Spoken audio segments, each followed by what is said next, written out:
All right. Good evening, everyone, and welcome to Green White Checker TV. I'm also going to use this as a bit of an audio test on the stream, as I'm not 100% sure audio is going through.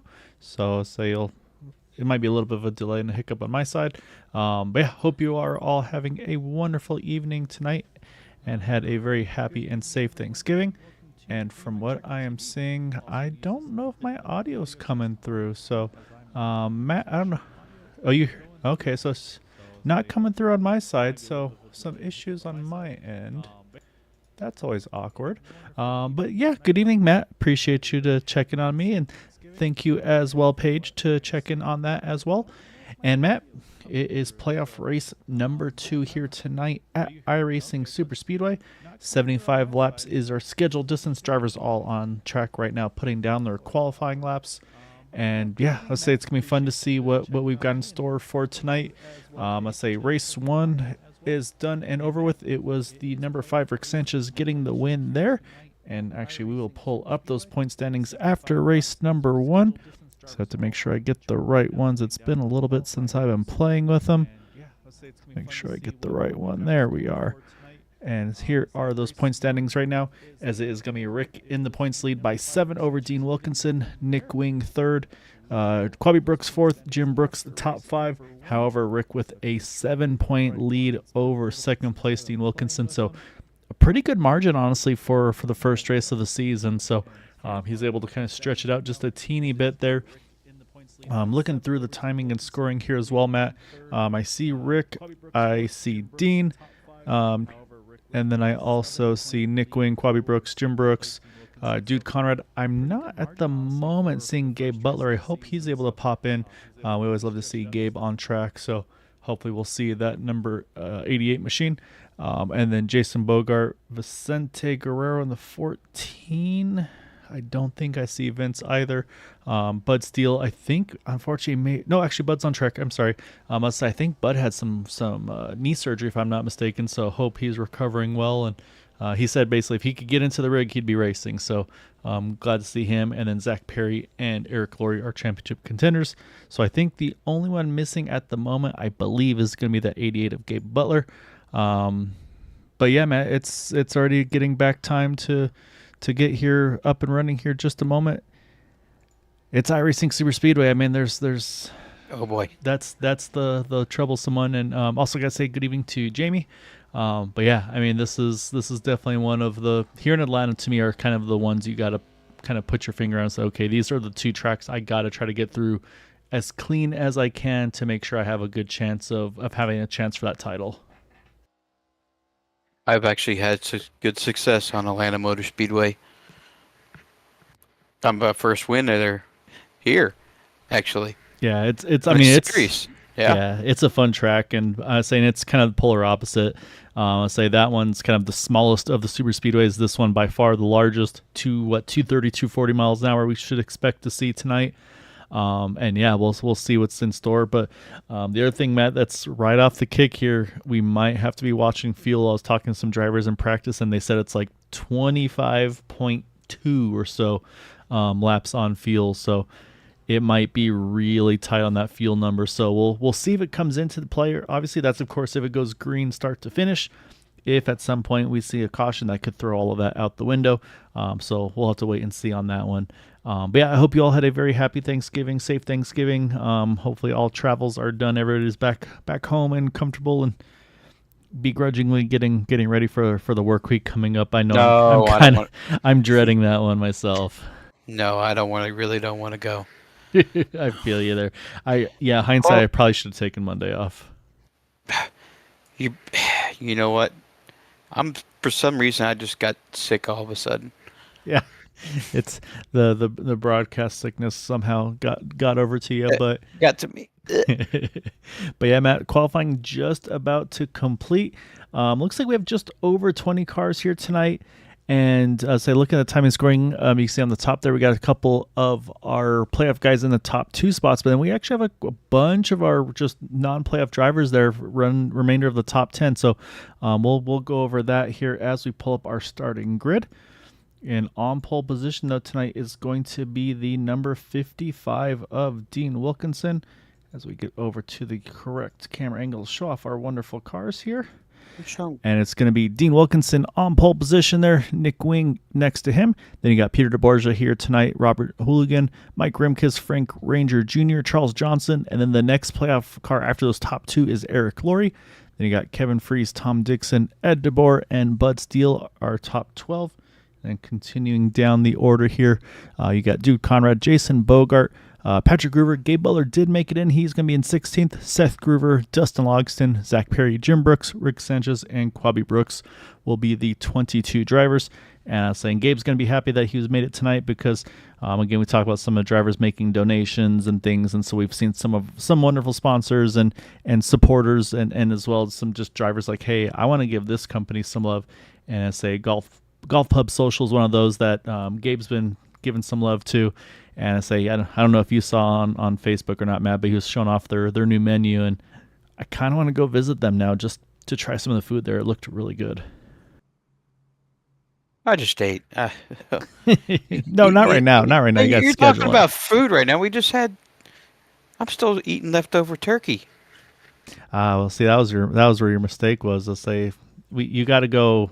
Well, that's not a mistake per se, but yeah, no, we went out and about, so there's no leftovers on our side. No, did you give it away? No, we didn't have to make anything. We got to just crash somebody's house, so it's a good time. But yeah, we got looks like now all drivers in, and Matt, I gotta thank you because I know you were working on the back end to get Robert Hooligan set up on Discord, so we'll be able to get hopefully a top 3 chat with him tonight. I say we talked about before go green. How about you want to do it before go green? Nah, we'll let him focus in and say he'll want to get a top 3 interview this way. So we'll wait for that because let's say I also don't want to throw any extra pressure on him. He's having a good time. I just had a chat with him before I get up here. Really cool dude. Really cool dude. And that's what's fun about that too is you get to learn all these people and kind of just get to know everybody a little bit better. I know we've had some times where we would try to hang out with them and chat, or even sometimes get to race. We'd race with them as well. So, right now the field all rolling off on track, and I saw a couple good-looking paint schemes right off the kick, though. I say obviously Peter DeBorgia. We always know he's going to have a fun one. I'm gonna say loving that Extra Life paint scheme he's got. That is a Joe Nemechek, I believe, modification scheme. I think you're right. I think that'd be closer to John Rent. Maybe. John Rent. I think John. I have to do some research, but I'm pretty sure you're right. Is Front Row Joe? He'll chime in at some point, and then I'm sure he will. Going gold here, Rick Sanchez in the 5 car. That car's looking nice and shiny in that number 5 after winning last week. So. Got a couple updated paint schemes. As always, Nick Wing's always got a fun paint scheme. He's got the Halvalin, and he's got the Ford Taurus with like the bubble headlights, Matt. That's the old school Taurus. I think that one was in 90, 98, 99, somewhere around that year when they had those bubble headlights. So fun to see that one on track here as well.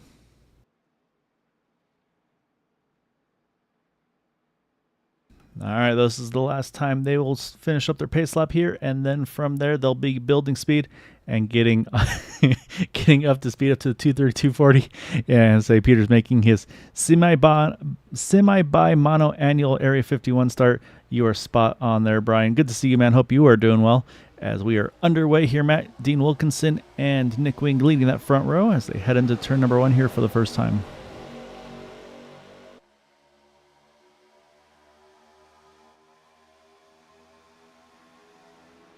And again, I think the telltale here, Matt's going to be kind of the pace we see from these drivers to get a real vibe of, are they going to be fuel saving? Are we seeing full aggression?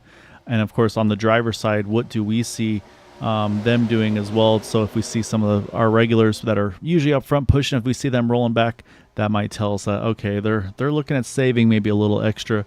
But right now, Robert Hooligan's pushing the 28 of Nick Wing. Got the 40 of Peter DeBorgia pushing Dean Wilkinson.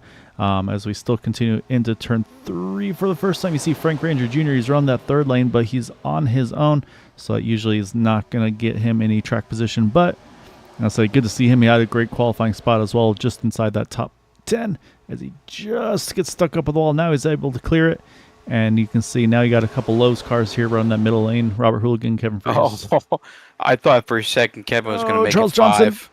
Johnson. Oh, Charles found somewhere just to squeeze in there. And so he's going to move up now into that top 5. Looks like I say, it's been a little while since we've seen Charles race prior to last week. He's never one to ride. I say he wants to be up front. He wants to be pushing. And I say he may have not been running here for a little while, but he's been, I say you can see he's lost none of his edge here as he's going to try to work the outside of Dean. All right. I did a little research. That paint scheme is from Kenny Irwin Jr. Oh. And he did drive that Texaco scheme. Correct me if I'm wrong. He did drive for Robert Yates, didn't he? Yeah, I believe Irwin did as well. Yeah, I'm not sure if he ran the Texaco car or not, but I mean, either way, though, great looking paint schemes, though. As up front, though, Charles Johnson, he takes the point. Kevin Freeze takes the point. Robert Hooligan wanted to get down to the bottom. Nice move there. He was clear. It was close, but he was clear. He saw Dean immediately. Said, "Nope, I'm going right back to the middle here." So yeah, I'm gonna say these guys are not rolling over as weird little squeezing. Oh no! Yep, that was. Yeah, they're squeezing the middle, and unfortunately, Robert Hooligan gets a big shot of that. Eric Glory, Ed DeBoer. We'll take a look to see how those cars are looking. Ed DeBoer, fairly significant damage. Eric Glory's right front for sure. That might be repairable. We always talk about those fast repairs. Might be able to save his on that one. So, also seeing, I think it's Mike Rimkus on pit road. Oh yeah, that car is pretty torn up as well in the 79. So, let's go back. We'll take a look, see if we can kind of see where this all occurred. I'll say it's a little bit of kind of just some contact back and forth between up front here with Peter DeBorgia, and I think it was maybe Dean Wilkinson. But again, though, Matt, these guys are. You see Peter here in the middle. He's definitely nowhere in the wrong spot here, and he just kind of gets sandwiched. Really, you can see Dean. Like again, this is just kind of from what we can see, but it kind of looks like I mean, he just gets squeeze play, and then at this point, he's just kind of pinballing between the 126 and the 55. Yeah, and Robert's the innocent victim there gets the worst end of it. Yeah, and then right here you see that's where Mike Rimkus, he gets that shot, and then that puts him on the outside, and then you can see the stack up behind. And actually looking at that, I'm also watching Bud Steele here in this picture. Let's go back to that 6 car. We'll see, does he get a piece or does he? Oh, I think he made it through. Sneaks by there. And then these 3 are the other ones, of course, that got the worst of it. Actually, if you go back a tick, I think there was front end damage on the 6 car. Yeah, we'll go back, take a look. But yeah, whoops, pretty big shot there. And then you see Eric Glory's there. Yeah, so a couple little shots for Eric as well. And then yeah, let's go back we'll go back and I think that it's hard to say. It's too Christmassy to see for sure. I know. I think it's because of his paint scheme I'm looking at. That paint scheme's going to hide any damage he has. I think that's part of the strategy there. So we'll jump back live, though, as right now the whole field on pit road, Charles Johnson leading them in. Yeah, Kevin Freeze right behind him. I think Mike Rimkus had to hop in. Fast repair. Yeah, fast repair for that 79. And then it looks like everybody else, though, able to make it to pit road. You see Peter DeBorgia, Gabe Butler. I think they're just going to drive right through pit road, come back in the second time. And then you see there comes, oh man, I thought they were going to have contact there. Robert Hooligan, he's hit pit road to get his damages repaired. And it looks like, yeah, I think he's going to opt to do manual repairs, which I agree with that. I think it's too early. If you can try to save it, try to save it. And you can see in the background there, the 12 and the 071, they're all doing the exact same thing. So, yeah, I think that's the right call for those guys. So, see what they can get fixed. Hopefully it's enough to hang on to the draft. Caution laps are pretty long here at iRacing Superspeedway as well, because right now you can see the field is all just pretty much middle backstretch. Again, we'll see Peter and Gabe. They're going to pit here on the 1 to go, and then we'll see if anybody else tops off. But you see Nick Wings already rolling. Mike Rimkus, again, he took the fast pair. Now he's rolling by. And then from there, so you can see, again, those lengthy pit stops, though, for these guys here. Robert Hooligan, Eric Glory, Ed DeBoer. I think Eric will probably be the first to get damages repaired. But again, they'll have to wait right there. You saw actually a little bit of that fender start to get pushed away from the 126. And these cars do get repaired pretty well, Matt. So I think as long as like the nose, like Ed DeBoer's worries me a little bit. We'll see if his can get pushed out. And you see Robert, he's rolling now as the field's coming out of 4. and then probably in the next about 15 seconds we'll see these other guys roll.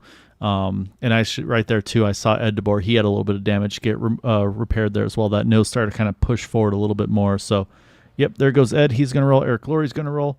And again, that's because here comes the field here. They do not want to get trapped a lap down. And then it looks like top 4 here. Matt went ahead, or sorry, top 4. Jason Bogart's having a little bit of connectivity issues, unfortunately, in the 17 car. But yeah, Peter DeBorgia, Gabe Butler on back. These guys all opting to go ahead and throw some fuel in their cars. And now they are down and away. And that is always going to cause a little bit of a hiccup possibly, though, because those guys that stayed out to get damage repaired, they're just coming off a pit road here down the front, or down the back stretch, I'm sorry, Matt. And then the leaders right here just come out of 2. So these guys are going to have to pretty much burn a ton of fuel, Matt, to be able to catch up to the field. So hopefully they can get up there in time before we get back to green. That's always that risk versus reward here at iRacing. Yeah, catching back up to the pace car is actually very tough. If you got damage repairs, you better make it quick, or you sir, are going to struggle to catch back up to the field, and it's pretty tough. And this is also where the leaders are going, or sorry, the guys that pitted, because it's very possible that Robert, Eric, and Ed, they may have to pass a bunch of these guys that topped off in this one to go, just the way iRacing does the timing and scoring. So it's very possible that Robert here is going to have to actually swing by all these guys here to avoid them getting a penalty here. So that could be the same for these guys here, Eric Laurie, Ed DeBoer. So this is going to be a little tense time. Hopefully things will get taken care of on the admin side. But I say again, that's one of those things where it's always that risk. And you can see the field, they're all still just trying to get caught back up here. And you see there's the 126. He's trying to hustle back up to his spot. And I'm still waiting to see the 12 and the 071. Here they come out of 4 as field's back to green. I think they'll just get there, Matt, as Charles Johnson, Kevin Freeze lead the field back to green.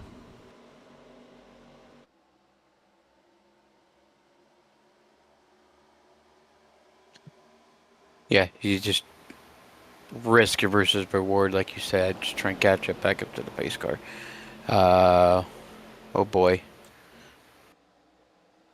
Looks like everybody's able to get through so far. No issues. Everybody's safely in the draft. Frank Ranger Jr., though, I think he's started up front, but I think he wants to fall back here.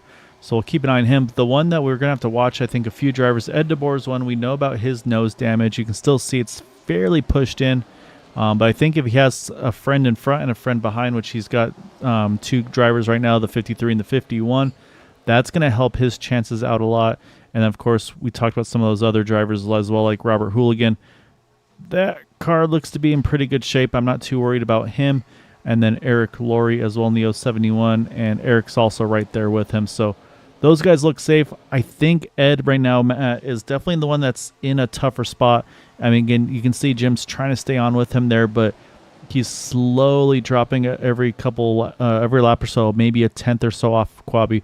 So I think either Jim's going to have to start pushing him pretty aggressively, or he might just say, hey, I can't risk losing the draft with your damage here. So we'll see what the decision is. But I mean, you can see right there the 5, Rick Sanchez able to just pretty much pass him on his own. So to me, that kind of shows that 12, he might be in a tough spot here, Matt. Yeah, for a long night. Yeah, well, you don't know how good the car will stay in the draft unless you at least take a chance and try and find out. Or you could take the risk and take your fast repair, stay in the back for pretty much the majority of the race, and just wait till it's go time. That's probably what I would do. But I mean, yeah, because if we get another yellow, he'll be able to get some more damage repaired. Again, obviously on the admin side of things, these guys would like to see this stay clean and green. But yeah, you just don't know how it's going to shake out. It does look like the momentum is definitely picked up a little bit for Ed. I think that might be probably Jim pushing a little harder than he was earlier. Or again, like I said, we might see a little bit of a change where maybe Nick Wing says, hey, I can probably actually push Ed a little bit more aggressively. So look at Kevin Freeze jumped straight to the top there. Not sure if something he didn't like or just felt uncomfortable, but he jumped up top there. He's picking up the 76, I believe that is. And no, actually, yeah, he's dropping to the back here in the 24 or sorry, the 48 25 car. I'll get these numbers right eventually.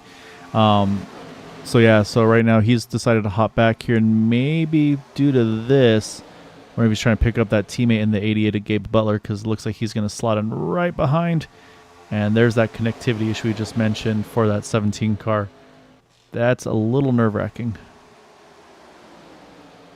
Yeah, I'm sure the admins will say something on the radio like, "Hey, your connections go. Can you fall to the back, please?" Because there's one thing that these guys would probably push is one bad connection. You really don't want to cause a wreck. You don't Yeah, want to be the guy. yeah, you never want to be that guy, if you will. Yeah, so although, oh yeah, and actually, I think he's done that, but unfortunately, in doing so, he's fallen way off the pack. Unfortunately, but he's still blinking too. But yeah, so I'm starting to see some movement starting to happen. I saw Gabe and Eric getting hooked up on that third lane. Another thing, Matt, we talked about the field mileage being right on that edge of that 25 window, maybe being really close to that two-stopper. With that caution being at lap 5, that should be out of the question. There should be no fuel dramas now. These guys should be able to just pretty much go full tilt there. As you saw right there, I think Robert was trying to sneak in front of Peter. Wasn't quite clear. And I think, oh, right there, also Robert a little high on entry. And saying, again, these guys, that's just what happens. Oh, we got trouble in the back, though. Oh, Jim Brooks around. And he's got, who is Really, that? no yellow? Trying to You see kidding me? who he got. Was that Ed DeBoer? Oh, Yeah, yes, it's Ed Ed as DeBoer well. and Jim Brooks. Yeah, up. There it is. There it Yeah, is. Ed There's was yellow. sliding there in the back. So let's go back and see how this one occurred. And yeah, unfortunately, and that's again these guys trying to get rolling off the banking. I'm wondering if what we may have seen there was kind of what we had just talked about, Matt, where it's very possible that, well, actually, no, Jim's ahead of Ed at that point. So it might be one of those. Oh, actually, no, look ahead. The 54 of Patrick Groover. I think he may have had a little bit of contact from the inside lane. Yeah, just kind of met in the middle there, he and Mike Rimkus. Mike, you can see, drifts up a little bit. And then I think, yeah, we're seeing here, watch the inside lane. You're going to see a big checkup. And then you see the 53 just sneak by. And then, yeah, right there, Ed DeBoer gets into the back of Jim Brooks. That sends Jim around. Again, you can see he's trying to catch it. And then just, again, once you start hitting this banking transition, there's not a lot you can do. And then in that there, and then again, you can see he tries to catch, and then in catching it, spins right up in front of the 12 car and sends him up and around. So we'll see how bad of a hit. That's a pretty solid left rear, left front hit there. So we'll have to keep an eye. And then, yeah, and then as they start trying to throttle back up, we saw the spin there, and unfortunately, that's what brought the yellow. And you see the 51, and so you can see the banking here. It's so steep that you can barely get the car rolling again. So a big break as well for Jason Bogart. That puts him back onto the lead lap. Or sorry, back to the pack, I should say, after his connection issues. So yeah, so right now we're on lap 13, Matt, coming to 14 here. We'll have probably a lot of pit stops once more. And then also probably some more damage repairs for the 12, this time for the 51, I'm going to guess as well. So I say it could be one of those things where we'll see for Ed. Maybe he's like, you know what? I just got to bite the bullet, get the repairs done. I think same thing for the 51. You can see that left front, left rear, pretty rough. But again, maybe we're trying to save those fast repairs. So we'll have to wait and see. Leaders, though, heading to pit road as we speak.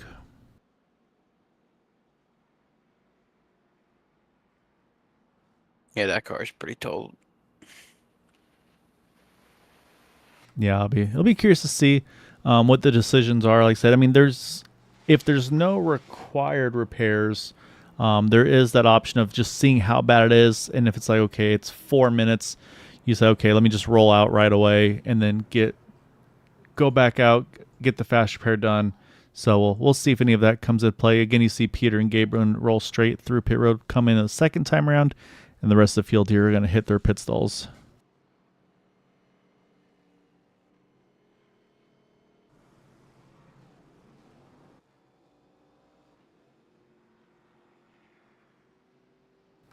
Patrick, they're kind of stalled over where he is. I'm not sure if he's waiting for Seth or what happened there. Let's go take a look here. We're going to go focus on Ed. And yeah, Ed DeBoer here, you can see Matt, he's opting to still get damages repaired to his car. And based on the time as well, Jim Brooks, I think, yeah, same thing. He's going to opt to do some manual repairs again. So yeah, so those two, I'm sorry, going to try to just get a little extra repairs done. So yeah, so we'll see how it goes. But we have a moment here. We'll step away, take a quick break, and we'll be back on the one to go.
Hmm. All right, lights are off of the pace car as they were focusing there on that 88 of Gabe Butler. Again, one of those drivers that stayed out, or I should say drove through the pits first time, come in the second time. So he's going to restart a little further back in the order. Again, not in any fuel window at this point of the race, especially with now being at lap 15 of 75. So based on those numbers, again, the 25-ish laps, these guys would all be 10 laps short should they run at full distance on each run. So yeah, so we'll keep an eye on that. Right now, it looks like we've got pretty much everybody is still on track here. Going to take a spy over on Ed DeBoer's car. See how that nose is looking on the front. I can't tell if that's fast repair good or if he got it manually repaired that well. So we'll keep an eye on that car. It's looking very clean, That looked though. pretty. I think he opted just to take the fast. Yeah, I'm trying to look at the door. Yeah, that looks... Because there have been still marks on the car if he didn't take a fast repair. Yeah, here's one that shows. Yeah. Jim's. Is Jim going to catch up in time? No, he's still on the backstretch. No, he's going to lose the draft completely here, unfortunately. So he's going to need a little bit of a break, unfortunately. So say we're going to get back to green there.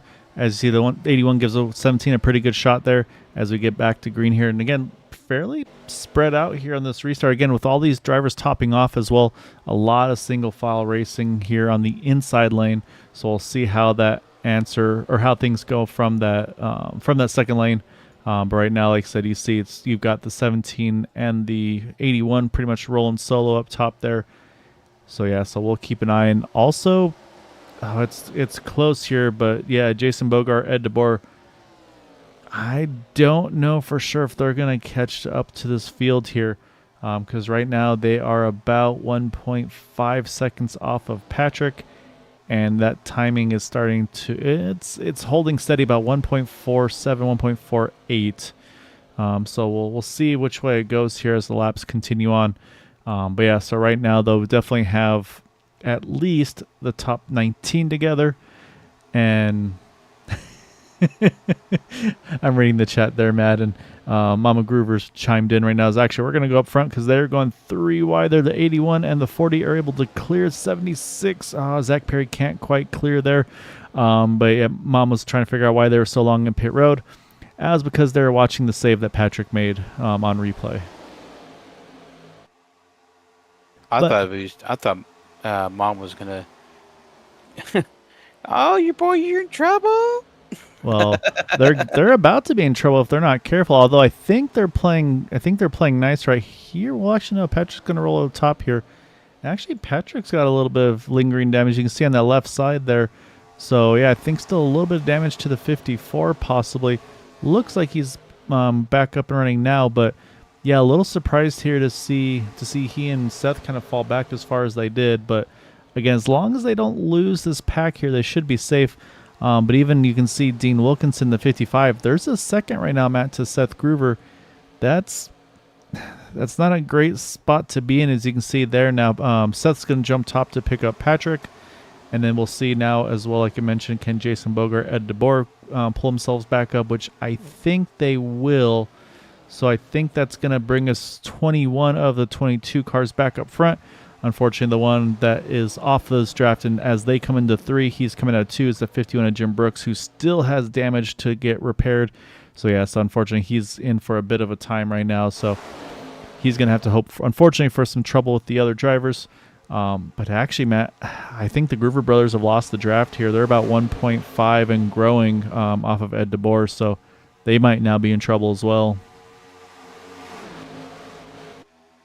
Rip.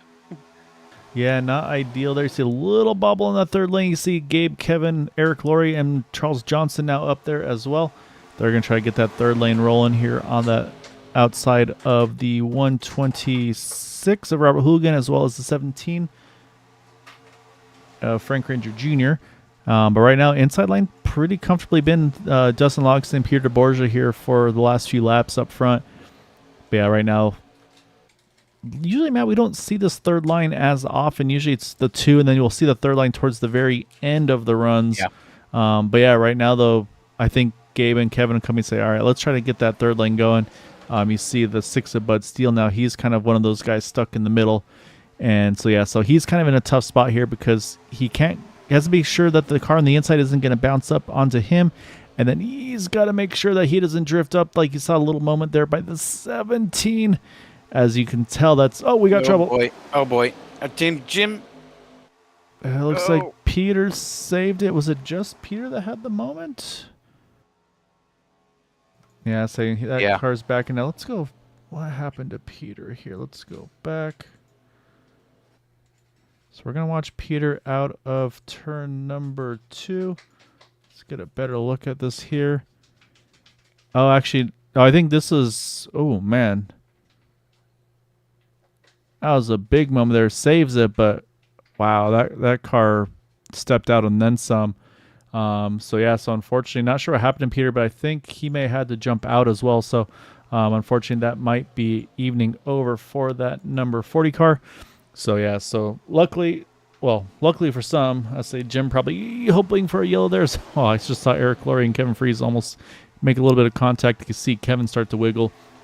But yeah, so unfortunately, that's going to be evening done for Peter. And then actually, I think Mike Rimkus as well may already be out of this one as well, waiting for my timing scoring to update, but I don't see him on track as well. Yeah, so unfortunately, Peter Borgia, Mike Rimkus, that's it for them this evening. So it leaves 20 drivers on track, 17 of which in this main pack.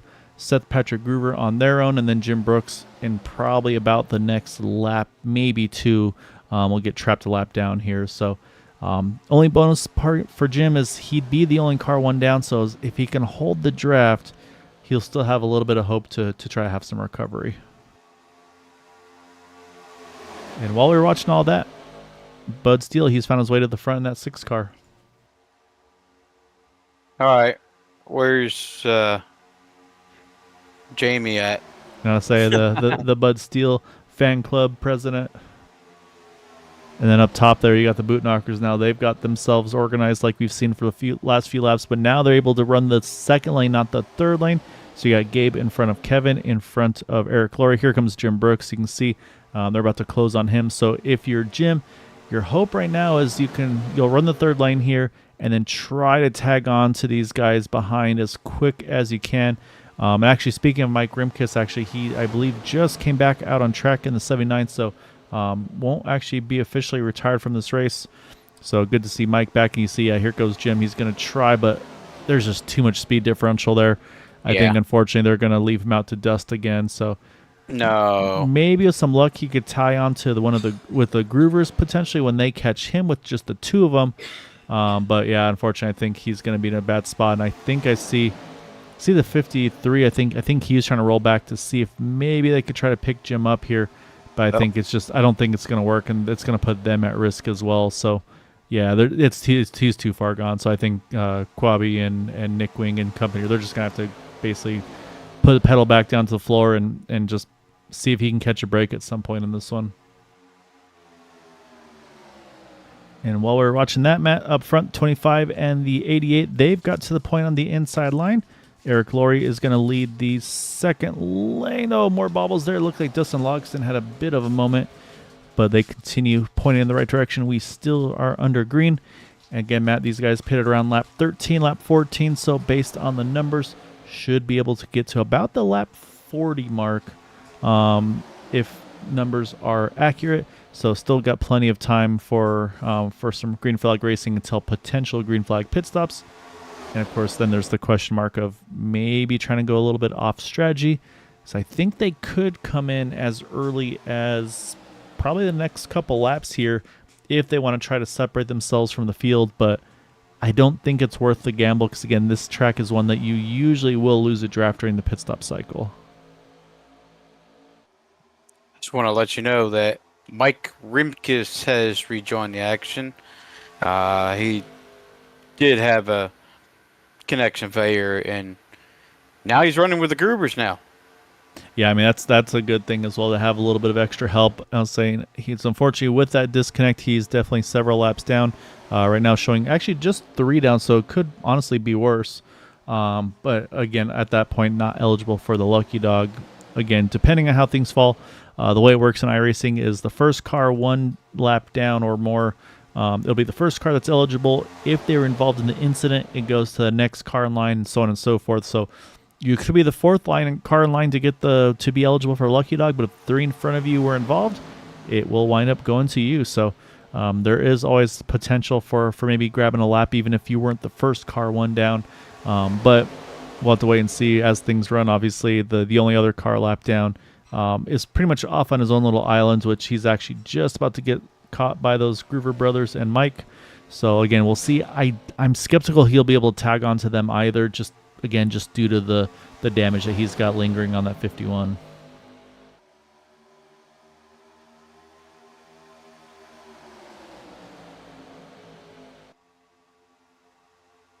So right now, Matt, most of the field here, you see Charles Johnson, he's going to jump top, maybe seeing if he's going to roll back, maybe trying to pick up his teammate Dean Wilkinson.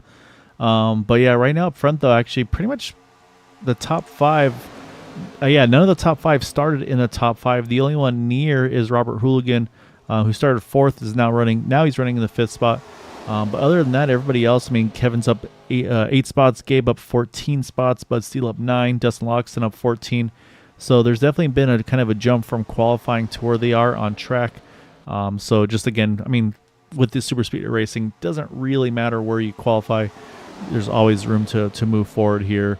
It just depends on how you want to race this race. Do you want to stay up front, control the race, and go that route? Do you want to stay in the back and ride and try to play it a little bit extra safe?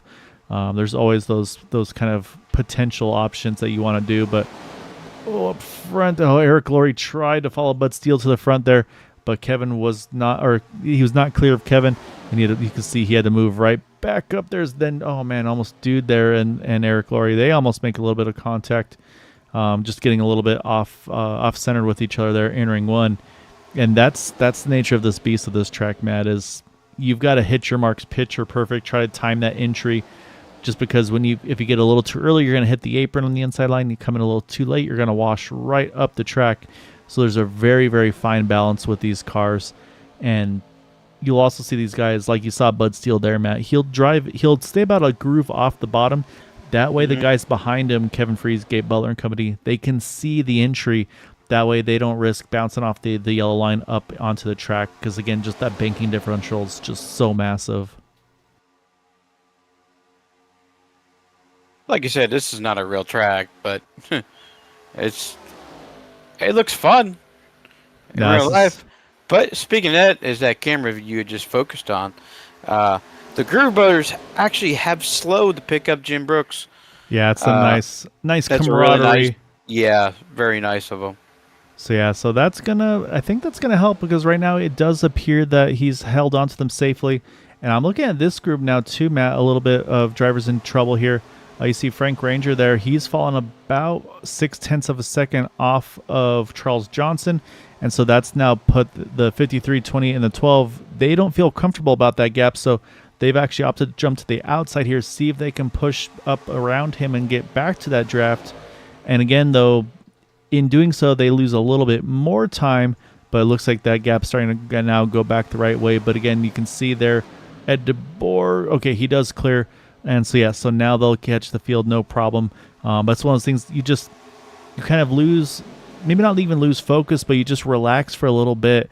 And there's so much that can happen in a little bit of time. Again, talking about the speeds these guys are running. When you're going 230, 240 plus, it doesn't take a lot to lose the draft in these cars. Yeah. One little flick of a steering wheel on the IndyCar, you're in the wall. Oh, dude, Conrad all over the back of Eric Laurie. Yeah, I was getting ready to say. Dustin was right on him too. I think that's almost a three-way push. Oh, contact! Oh, big wreck up front here. No. Did I see in the background the? Oh no, Ed DeBoer. I think that might be race over for Ed. We'll have to wait and see. Like I said, a hard hit. Yeah, it's a big shot for Ed, and yeah, just looked like maybe a push gone wrong for a couple guys. It just, like I said, the big question mark is fast repair or not.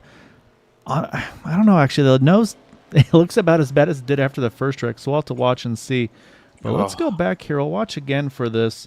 I say we'll take a further out angle. This is we saw the moment here coming out of 4. And right there, big wiggle by Dude Conrad. And now we're just going to back it down here. And you saw right there, Dude Conrad gets a little shot again from, sorry, I'm looking at the names this same, from Dustin Logston, I apologize. And then right there, you see the 071 clears.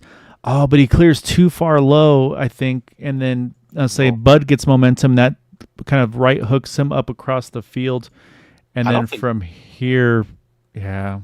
I don't think Dustin ever touched the. No, it wasn't. Oh, and oh my goodness, look how big this wreck is. Actually, you see Kevin Freese is involved, and then these guys are still pinballing off of each other.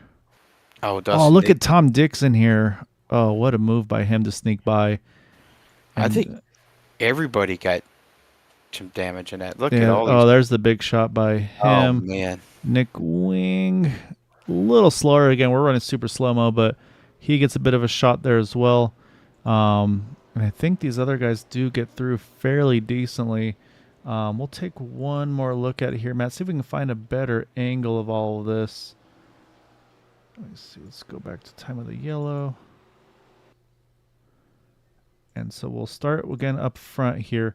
And you can see as the contact happens, like I was mentioning, Matt, the 6 is just on the right rear there when after Eric cleared.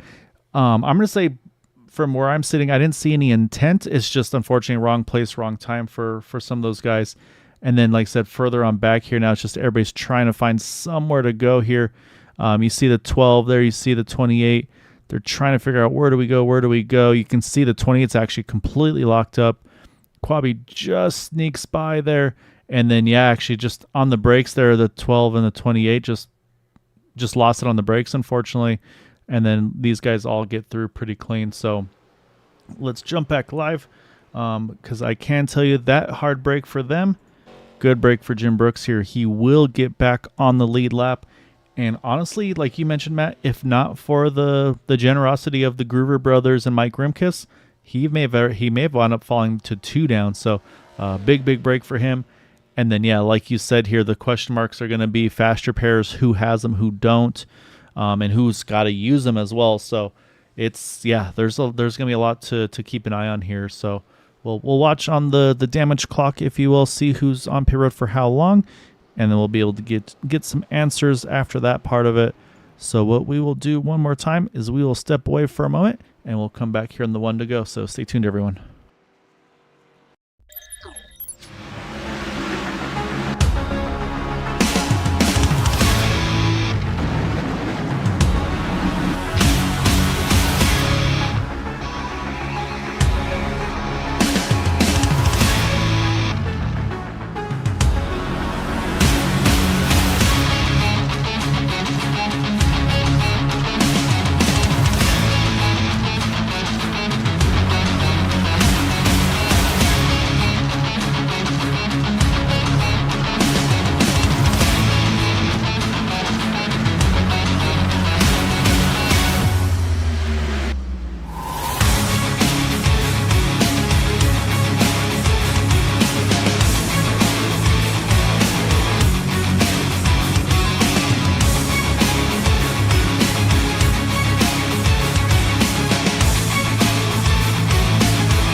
All right, so lights are off of the pace car. Dude Conrad going to take the point in that number 8 machine. Next to him will be Bud Steele, Tom Dixon, Charles Johnson will be our front row. And then you go back to about here, 13th spots gained, 8th position. I'll get it right eventually. Rick Sanchez is going to be the first of those. And then looking further back here, some drivers topping off as well. You see Gabe Butler just starting to roll now. And lengthy pit stops, Eric Laurie is about a minute 20. Ed DeBoer about a minute 30. Dustin Logston about a minute 40 on pit road. You can see that car still got some significant damage. Let's jump on Jim Brooks's car. That looks pretty fast Perry to me. Well, I don't know, actually. That door still looks a little dented in. So, yeah, I think he still got the fast repair in that 51. So we'll keep an eye on him. Ed DeBoer, same thing. And like Matt said, maybe doesn't have a fast repair. But, again, they got to hustle here because these guys, the field's coming out of turn number 4 now. And we're about to catch the green. And, again, these guys may not get back to the field in time. So, again, this might be a tough restart here for a handful of drivers. As again, on the outside, there is Bud Steele, Duke Conrad on the inside. And we are back to green starting lap number 35. So, 41 to go here. And, again, still going to be one more pit stop to the end at this point. So, no fuel dramas to continue on at this rate. And looking at timing and scoring, we have the top 18 all together back to the 53. I don't think... Oh, Dustin Logston actually... Don't know what happened there. You just switched him there. He's caught the apron, and he's going to bounce up the track. So, unfortunately, he's going to fall off. But Jim Brooks there once again, though. No draft here. But look at Gabe Butler. This huge head of steam. I don't know where this came from. But it's like these dudes just either weren't fully up to speed or I'm not sure what happened as we were watching what happened a little further back there. But... man, Gabe just gained a ton of spots right off the kick as he takes the point in the 88. Uh-oh. What did I miss? Well, something happened with Dustin Logston entering turn 1, but he and Jim unfortunately lost the draft again. So Jim's in a bad spot once more. And then I'm watching here. These guys are in the wrong order again here, Matt, because you got Ed DeBoer leading with the damage. Kevin Freeze trying to push him. You see Quabi Brooks there as well. But yeah, let's say Ed can't be the one to lead this pack, and these guys have lost the draft now from it. We'll see if I see Kevin there trying to go with Quabi there. They'll jump around Ed. And like you said, Matt, maybe didn't have a fast repair left in that car. So, but now they're 2 seconds off of Eric Laurie. So we'll see what happens. We might be in a tough spot here. Up front, though, we got the Groover brothers. They finally found themselves together here in that second lane. And then say right on cue as well, we got the moms are there, and then you got Belva as well for Rick Sanchez. He's right there in that group on the outside lane. So say our YouTube fans they got their drivers right now all towards the front, and then right on cue as well, Matt, Zach Perry, Jason Bogart. Jason's back. He's got the internet looking a little happier. Look at Rick to the middle here. They stayed way wide. Rick said, "Well, there's plenty of room. I'm going to take it," and he's going to go the middle here 3, but no help yet. But here, yep, I was going to say, watch these two, yep. Yep, there they go. So we're going to go 3 by 3 here. Well, we'll see if the momentum picks up right now. But right now, I'm surprised that the Groovers aren't... Yep, there they go. There's Robert. Yeah. I expected Robert to go to the middle. When you leave that much room, it's going to be hard not to take that opening. So, yeah. And that's exactly what we saw there. So you can see Rick, he's giving a shot to Robert. And like you mentioned, Jason Bogart, Zach Perry, they're right here as well now in that draft. And the Groovers in the third lane. So yeah, so again, still Matt, one more green flag pit stop to go. So plenty of time for strategies. And yeah, I'm just not sure why Seth and Patrick there, why they kind of ran the third lane. They could have easily squeezed the middle more and not been put in that third lane. So a little confused by that, but maybe they're just maybe testing the waters and see what they can do. But Bud Steele saw the momentum from the 126. He said, "Don't mind if I do," as he's going to jump to the inside there. Robert tried to follow him, but he quickly corrected. And that's exactly it. And that's why we talk about week in and week out, Matt, but that's why those guys make those quick lane changes, because otherwise the pusher, it kind of lulls you into a false sense of security as you see those guys. Yeah, I'll say going on by there, the 81 Dustin Logston with his damage, unfortunately. Contact. Another big wreck Oh here. no! Oh my goodness. Oh no! Yeah, that's a Number big of one. call. Yeah, big one here. Number of cars involved. Oh, saw a couple cars make contact there further in the back. Obviously, we saw Bud Steele. Oh, Rick Sanchez as well. So a Oh, lot of our playoff drivers here, Matt, involved in this one. And yeah, yeah, you can see. I that's mean, a big one for Rick. yeah, that's a pop motor. So I mean, these are fast repairs, no question, for the 5, for the 6. Say Ed DeBoer was behind it as it happened. I think Nick Wing had a piece as well. I think I saw Jason Boger. Oh, look at Charles Johnson in the 9 car. Front clip gone from that car. Huge incident. Oh, we had a couple guys had to jump to the pits as well. Patrick Groover and Robert Hooligan. What happened here? Let's go back. It was right at the very front of the field as well. So I'm trying to get this to scroll back. It keeps on jumping me back. Sorry for this, folks. All right, let's take another look. Oh, I mean, I can already see it, Matt, from this angle here. There's Yeah. there's just enough opening here. You see Gabe looking to the inside of Bud here. Maybe Bud doesn't expect it, and so he comes down as if he's clear. And Gabe saw the opening, so yep, I'm gonna go ahead and take this spot. And then unfortunately, there's nowhere for these guys to go. You see Charles Johnson just gets tapped there. And oh my goodness, the hits these guys take a look. Oh, dude, Conrad, he's up on his side there as well. So yeah, right now the 88th of these guys involved is pretty much the first one to get through fairly unscathed. I'm watching a little further back here. Dean Wilkinson. I think Dean's going to get through pretty decently in that 55 machine. And then you can see these guys starting to spin. You see again the 28, just the apron. There's just no grip there, and so unfortunately they meet right door to the 17. They're not too terrible.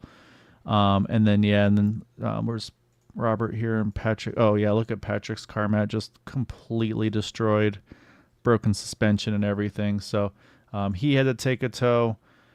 Man, this has been a rough one tonight. So we'll jump here back live. Yeah. Actually, look at Gabe. He's got a little bit of center punch there on the nose as well. So there's probably not very many clean cars still on track here. I can tell you the 9 of Charles Johnson. I think he took his fast repair. He is back out and away. Dustin Logston with his damaged car. He is now back onto the lead lap, I believe, with that wave around. And then some of these guys again trying to get, I believe, damage. I think Rick had the tow because I think, unfortunately for Rick, I think that motor popped. And so, yeah, so I think that's what we're seeing out of the 5. So just so much going on here tonight, Matt. And the joke is always that the whole championship implications meme. But there's a lot of championship implications on this. Again, I mean, look at the timing and scoring. We're looking at the drivers involved. It's a lot of them. So, and I'm looking at Gabe's car. That nose is still pretty center punched. I don't know if he had only a 15-second pit stop, so not sure if he is saving the fast repair or just say, I'm going to come back in and get the fast repair when I top off, depending on how much time the damage was going to be. So, yeah, so it's going to be interesting again. Jim Brooks, I think, may have finally got all of his damage repaired to the 51.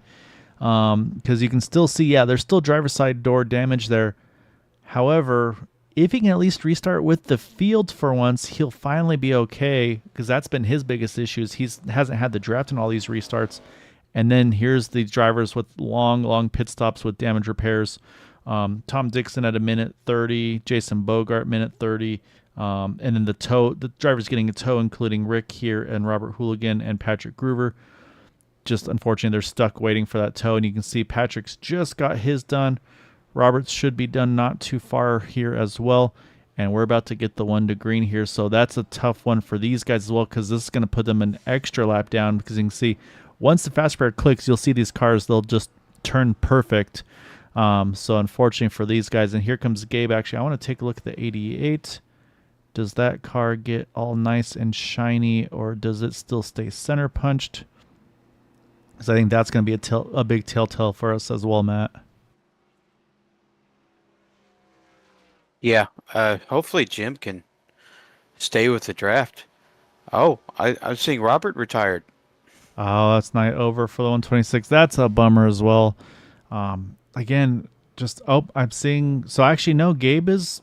I'm a little nervous about this now too, Matt. I don't know why Gabe went around on the one to go and then came in because yeah, he had about a 35-second pit stop there, dude, as well. Nose looks way better, but again though, they're about a half lap behind because right now our race leader is going to be Frank Ranger Jr. in the 17. And then yeah, no dramas for Jim Brooks now on being in the draft for this restart because he's going to restart fifth, and we've got pretty much a bunch of the Roswell guys now. It's kind of changed where we had all the boot knockers. Now you look at the 53, the 12, the 28, the 51. That's all the Roswell guys that are running together. Not too far back is Bud Steele. And then I'm watching a little further back here from Dustin Logston on back. They're all trying to hustle up here to get to the field. And again, I'm a little nervous for Gabe and Dude and company because they're just about to enter turn 3. Field's coming out of 4, though. So we'll watch them. We also need to watch the 017 of Jason Bogart. I don't think Jason's going to make it, but look in the background here, Matt. Who do you not see? Here they come now. Will it be enough to get to the field? I think it will be, but they were cutting it close one more time here as we're back to green here. Frank Ranger Jr. leading the inside row. Quabi Brooks and Ed DeBoer on the outside. Back to green, 33 to go. And yeah, you can see there the 88 and the 8, they do catch up to the field safely. So they will be in this main pack once more as we get back into turn 1 here. Oh boy. It's been an eventful one here tonight. It is. It's my goodness. It's aggression. These guys really want to push. I say usually on races like this, you know me, Gael. I'm probably doing the Gael Brooks strategy, hanging it back until it's go time.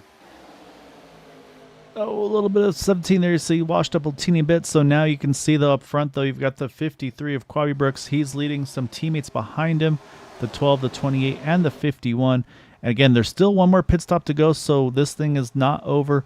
And unfortunately, I can tell you at the moment, Jason Bogart, he has lost that draft, so he's off on his own. But also, a little further back here is Eric Laurie. He's got a pretty good gap now to Dean Wilkinson. It's almost a second. Now going the right way, though, with Dustin Logston, Charles Johnson. And then now let's add to the mix here. Let's put Bud Steele now to the point in that number 6 car. And say he's clearly up ahead now. So, again, I don't think there's any fuel saving going on, but just the momentum shifts we're seeing in these cars tonight is just, I say we look away and then we see just a huge run. And now, as like I said, Bud's at the point now in the 617 Frank Ranger Jr. He's now up into second. You see the 88, they've started to get locked on together. Add Zach Perry to the mix there in the 76 car. And then you see the Groover brothers trying to peek up in that third lane as well. So, again, plenty of time to go. Probably another, let's say, 7 to 10 laps max before the fuel window opens. And there you go. There's another momentum shift. 3 cars able to clear that inside line. Just, yeah, it's impressive the momentum they're getting. And yeah, Dustin. Oh, yellowed out again. Yeah, Dustin Logston there. I'm not sure what happened to him. He's down on the inside here.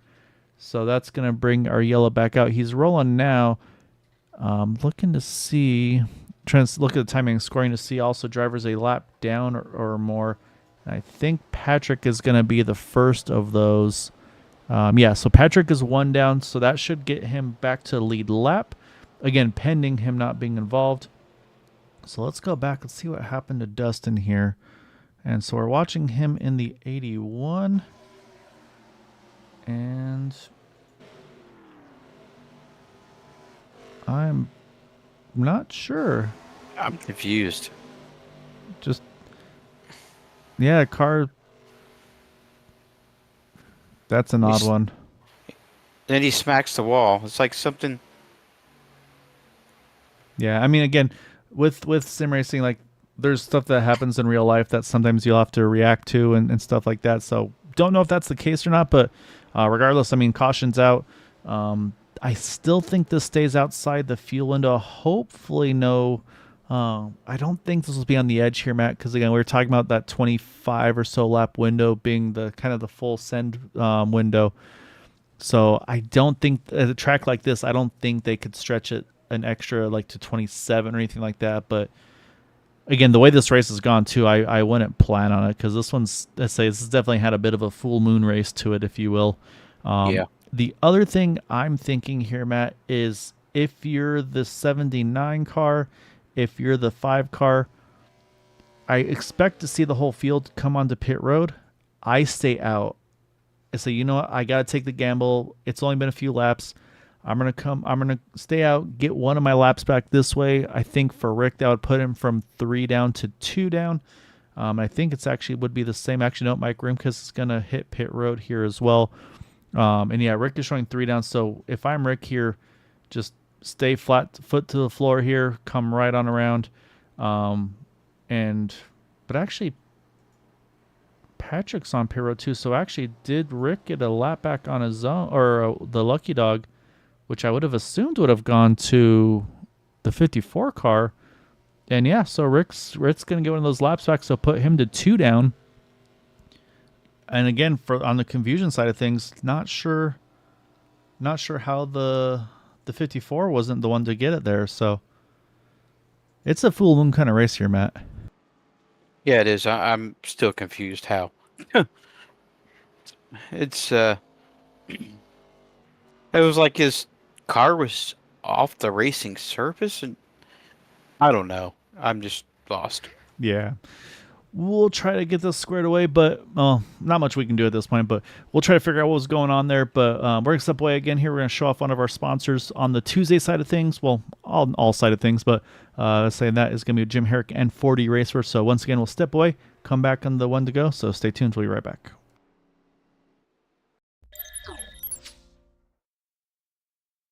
40 Racewear, makers of the ultimate sim racing shoes and custom apparel designed for sim racing by sim racers. 40 racing shoes are engineered to connect racers to the pedals in a way no other racing shoe can, all the while giving you the comfort needed to complete those double and triple stints. Visit 40racewear.com and check out the latest sim racing products that let you connect to your sim.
All right, lights are off on the pace car.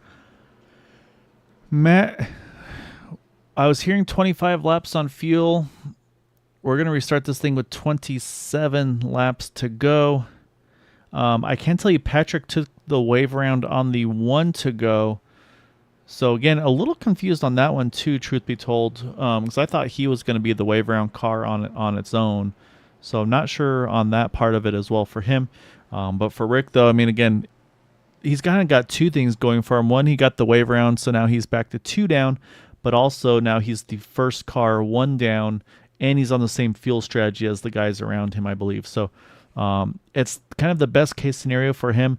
We're going to restart this thing with 27 to go.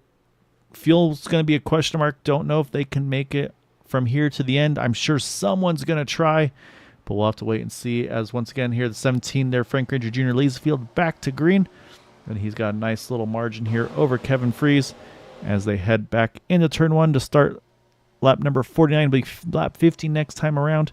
Just about to hit that 25 to go mark. And also, actually, got to mention Patrick Groover actually back on pit road.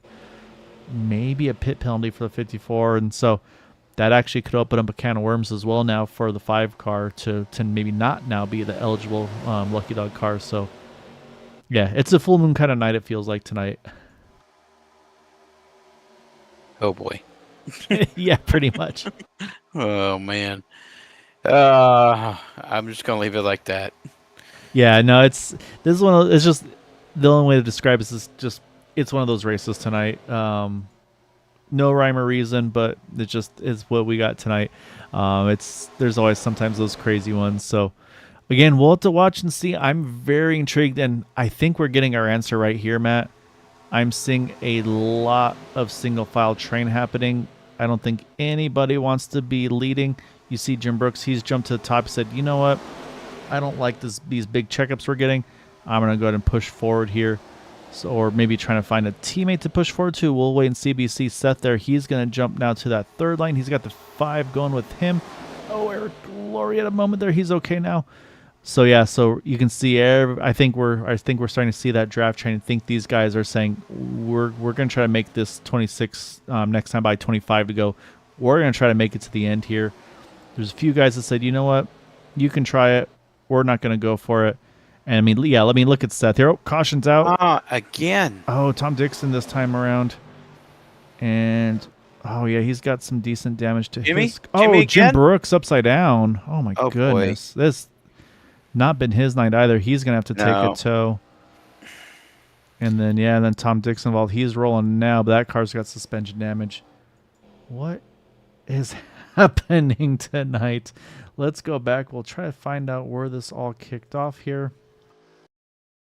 Oh, I can already see how it happened, Matt. With everybody running so slow, it's just we'll focus here on Tom Dixon initially. Just everybody's going so slow that you're mistiming, and so you'll see. I think Tom's going to catch the apron, and then I think we're just going to see the accordion reaction. There's Tom. He has to check up because of it. Jim gets into the back of him. And then, and then you can see there's the 411. He's trying to save it. And then you see Jim here just catches him there. And then he takes a shot. And then at that point, let's say he's up and around there. And then, oh man. Then Favorite Son gets into the door and sends him up and on his lid. And unfortunately, it's at that point, crime. Yeah, at that point, unfortunately, it's just the car never flips. It just slides. So we'll go full speed here, and this car just stays. I mean, it's very rare that you see that. Usually it'll wind up flipping back on its lid and get going again. So we'll jump back live here. Everybody's hitting pit road. We're going to spy on some drivers here. Is it going to be Patrick this time around getting the wave? And I'm going to say, based on the pace that he has, that it will be Patrick this time getting the lucky dog here. So we'll keep an eye and watch. And yeah, there's your answer. So Patrick's going to now this time get back in the lead lap. And I'm watching Mike and Rick Sanchez. What these guys are going to do, Matt, they're going to stay out here, get the wave around. That'll put Rick to just 1 down. It'll put Mike to, I believe, 2 down. And so now Rick will be the first car 1 down, having a chance to try to have a shot to get back on the lead lap and get some points back. But yeah, it's been a tough night for a lot of drivers here. Obviously with the 51 we saw, he just had to take a tow. So he's maybe still got a fast repair. We'll have to see if he does or if he's officially retired right now. I think he's still getting that tow done. But the other thing that this is now out of our worries, though, Matt, is no more fuel drama. These guys now can make it, no question, to the end. Wow. It's been one of those races. Yeah. So we've gone through all but one sponsor, and that's going to be our wonderful Sensi sponsor. So once again, stay tuned. We'll be right back.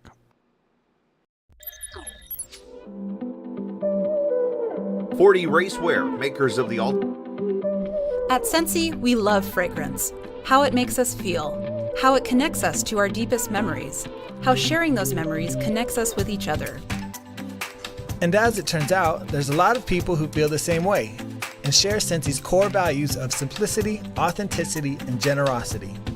Our beautiful campus in Meridian, Idaho welcomes employees, consultants, and the community year-round.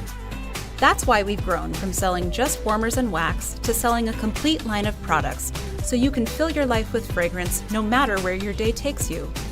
Whether it's fun partnerships with beloved brands, innovative, high-performing cleaning products, laundry care that smells as good as it works, or personal care products to create your signature scent, Scentsy products are made to share. Maybe that's why our culture has always felt like family. We call it Scentsy Spirit. It's a feeling of love, acceptance, generosity, and community that we share freely with everyone we meet. And we welcome you to experience it yourself. Like it? Buy the product. Love it? Host a get-together with your friends. Want more? Start your own Scentsy business. You can earn amazing trips around the world and rewards. You can work your business whenever and wherever you want, giving you more time for the things and people that matter most. Ask your Scentsy consultant for more info.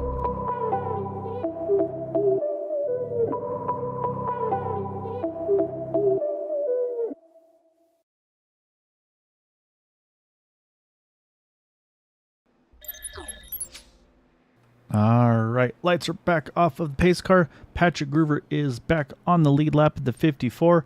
Jim Brooks is back on track in the 51, and he's actually, Matt, he is just one lap down, so he's going to be trying to fight for that lucky dog with the 5 of Rick Sanchez. And actually, lights are still on the pace car. That may have been extended a lap if I'm not mistaken here, so that's actually I think this will still be a big break for Rick here and Mike, because also this is going to let them save an extra lap of fuel as well. So, again, they pitted a lot later. They pitted lap 43, 44. Everybody else here now pitting around lap 51 to 52 range. So based on that, I'm going to say that they're going to be pretty close to making it there to the end. Honestly, I think they should be safe. You see a lot of drivers topping off here. I think they just want to make sure if we get any green, white checkers, they have enough to get there. Now we get the one to green. We should see these two drivers drive on by the pace car. That's exactly what we're seeing there. So, again, that's going to now put Rick 1 down, Mike Grimkus 2 down. So the lucky dog battle now is going to be between this number 5 machine of Rick Sanchez and the 51 of Jim Brooks. And, of course, leading into it, though, the 51 should have a bit of track position advantage because he didn't have to take the wave around, although you can see he's having to let some cars on by. So now it's just going to be, those guys are going to probably have to keep an eye on each other here for, and again, we're going to have 21 to go here on the restart map. They've been driving like there's been about 2 to go for the past, 40 laps. Yeah. Let's just leave it like that. However, we've still got a lot of drivers surviving, though. I mean, unfortunately, we do have Robert Hooligan was an early retirement due to his damage. Peter had to step away, I think, so that's why we saw him retire in the 40. But all the other 20 cars still on track here, so definitely applaud them for sticking it out. Because again, there's still a lot of stuff that can happen here, a lot of time to go. And again, the running order's changed a little bit. Now you got Kevin Freeze up front, Dude Conrad with him. Zach Perry's made his way up in the top 5. Ed DeBoer's now back in the top 5, and then you got Eric Laurie there, as well as Nick Wing. And then we saw, Tom Dixon. He was just in that last incident. He's just inside the top 10 there in 7. So, again, it's anybody's guess. It's all up in the air for who's going to get there. Kevin's going to lead the field back to green. Looking out the back, we're trying to find there they are right there, the 5 and the 79. They're just going to get there in time, so we'll get back to green, as it will be Kevin Freeze leading the inside lane, Dude Conrad the outside, 21 to go still. As a reminder, these guys have plenty of fuel. Yeah, there should be no fuel drama for now to get to the end. So I don't think we're going to see that single file riding anymore, unless just some drivers may be just afraid of making sure they can get their car to the end possibly. But then, like we mentioned, we'll have to keep an eye on the lucky dog battle, because again, the 5 is going to try to get there, obviously, and he's only a few cars behind. And so here he goes. He's going to jump to the second lane. You see the 54 there just for a split second. He's on the inside line. So, of course, at the moment, only so far you can go down when you're running that bottom lane. So Rick's going to see what he can do here and see if he can go ahead and try to grab that lucky dog spot just in case another yellow were to come out. But again, still plenty of time to go on this one. And, of course, like we mentioned, Matt, Also to make sure that you are not involved in the incident in order to be eligible. Yeah, that's the main thing. That's one thing I really don't like. Oh, God, that was a little bit scary. yeah. Nick Wing thought about it, and luckily thought better of it. And that's the danger, especially towards the closing stages, Matt. If you leave too big of a window there open, somebody's going to want to try to fill that spot. And we've seen that time and time again. I feel like that's been a lot of it tonight. And I think it's just, again, with the playoffs as well, just everybody's ramped up a little bit more than usual, knowing like, hey, we maybe didn't have a great race last week. Let's try to get as much as we can back tonight.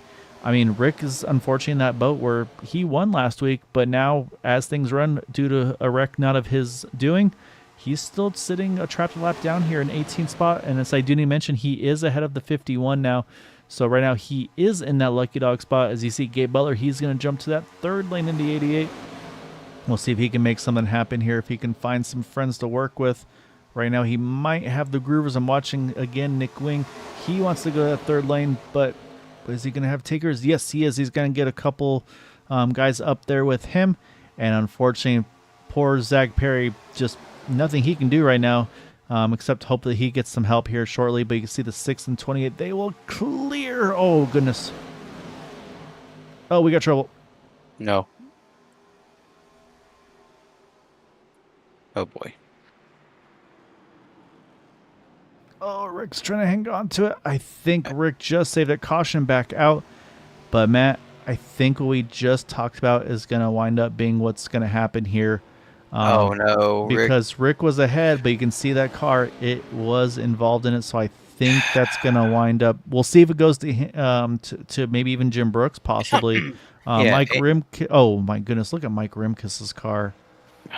Holy cow. It's missing everything. Yeah. So let's go back, Matt. Let's take a look. Okay, who is that in the background? That is Jason Bogart, I believe. And I think that's where it's going to kick off here. Or sorry, Frank Ranger Jr., I apologize. Wrong 17 car. I think that's where things are about to kick off because it's what we talked about earlier, Matt. These two guys clear the 6 and 28. That 17 thinks he's clear, and then you can see he reacts. Oh, actually, no, I'm sorry. It's further back there. It's Mike. Oh. There's a couple incidents there. So, and then right there, actually. So, yeah, so the 17 drifts up, thinking he was going to make contact with the 76, I believe. Again, this is just from speculating. And then he drifts up, and then Gabe's like, okay, I got the spot. And then he comes down a little bit. They make contact. And then from here, I mean, it's just all bets are off. So this is then where you see the contact. The 32 gets into the 88. We're watching the 5. The 5 gets into the 88. Yeah, he's not going to be eligible for that. And then the 53, I think he even gives him a little bit of shot, unfortunately. But then then you have to watch the other guys as well. So we talked about the 51. If he's not involved, he should be unscathed. Okay. Unscathed. But the thing is, Matt, if he was involved, we didn't mention that. If all the wave around drivers, Lucky Dog drivers would be involved, they would all not get a wave around. So, but like you said, I think the 51 just was able to sneak by that. And yeah, I can see a very, very bright green car on its way around the field. So that will put Jim back on the lead lap. And unfortunately for Rick Sanchez, more damage repairs having to be done to his car. And we know he's out of fast repairs, so he's got to get this all repaired as best he can, as long as he's got enough time. And yeah, and there's going to be some other drivers. Again, the 88 of Gabe Butler, he was involved. I think, no, but he's still got some center punch on his nose too. Yeah, that car still's got damage too, Matt. So this is, man, again, this is crazy what tonight has been. Crazy race. Yeah, and so I'm going to pull up real quick one more time here our point standings. So I'm going to make sure I get the right one first. Is that one? All right, so we'll pull up the points one more time. So coming into tonight, Matt, it was Rick Sanchez up by 7 over Dean. Right now, Rick sits in 19th position. Dean is in 10th. So say both of them not having the greatest nights at the moment. Nick Wing there in 3rd. Quavi Brooks, Jim Brooks. I mean, look at the list of these drivers. Again, we've seen Rick's issues. We've seen Quavi Brooks, Jim Brooks. We've seen what they've had happen to him. Dude Conrad, Gabe Butler. I mean, I don't think maybe Dean Wilkinson. I don't know if he's had a clean race or not, or if he's been caught up in any incidents or not tonight. But it's very few and far between. I do feel like I think Dean maybe had something somewhere, but there's probably not a car in the field here that has had a clean race all race long. So it's, yeah, like I said, it's been a wild one here. I'm going to focus on Gabe here because I'm very intrigued here because he still has that nose damage. And I really would have thought he would have had it fixed on the one, the previous lap pit stop. So I'm wondering if this is going to be a fast repair. Mm-hmm. So we'll wait and see. And no, it would have already happened here. So, oh, there it goes. Okay. So that is the magic of a fast repair. You see that 88 car gets nice and shiny once more. So he's got what he's got now, Matt. He's still got to try to keep this thing alive for 15 more laps here. The field is coming around turn number 2 here, and that's going to bring us back to green at 15 to go. And again, though, talk about drivers that are going to, again, have to hustle here. Rick is rolling here. He's coming out of 4 now. I don't know if Rick's going to get there. I don't know if Seth's going to get there. I know Gabe's going to get there. I think Gabe and Jim are safe. I'm not feeling confident about Rick and Seth though.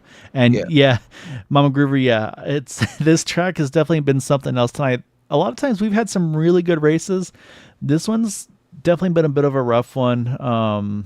Exciting maybe for the wrong reasons, I guess you could say, but yeah, it's definitely been a little bit wild here tonight. So we'll see. Rick's coming out of turn 2 right now, Matt. I think, yeah, of the drivers, I think Seth's definitely not going to get there in time. I think Rick does have a fighting chance at this one because right now he is full song in that number 5, and he's about to hit 3. Leaders coming off 4, so yeah, it's going to be tight. We'll see if he can make it. But yeah, no, actually, now that I'm looking at him, I don't think Rick's going to get there either. He can pop on the screen. Yeah, there he is on the screen right now. Just popped in, yeah. So we'll see. Here he is in the background. It just depends on how quick these guys get back to green. And I can tell you an update as well for the 53 car of Quavi Brooks. Apparently his computer shut off, so I got some insider info there.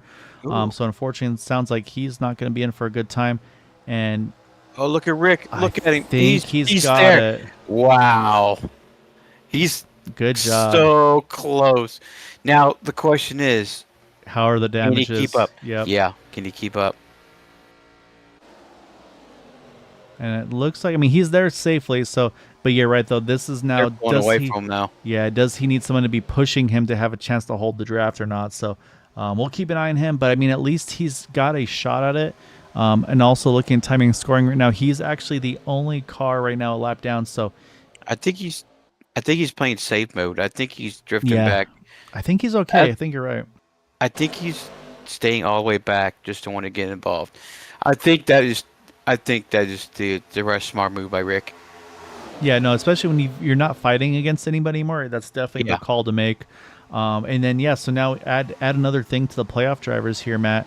The 53 car, again, a playoff driver, just hardware issues, computer shuts off on him. So unfortunately at this point, I mean, he can try to get back, but he's going to wind up, I don't think he would gain anything else because it would take too many laps to recover. Look at Gabe working the middle there. Dustin Logston there with him. Again, they're leaving that middle open. Someone's going to say, yep, I'll go right out ahead here. And look at the front here now. You've got the 71 there, Eric Laurie. You've got Gabe Butler, Dude Conrad, Kevin Fries. They're all right now together. Now they get to the point of this race. We're going to be 13 to go here, and they've started to have a pretty good control now of this inside line. But again, just give it a little bit of time. These guys are going to start to reorganize, and still plenty of time here.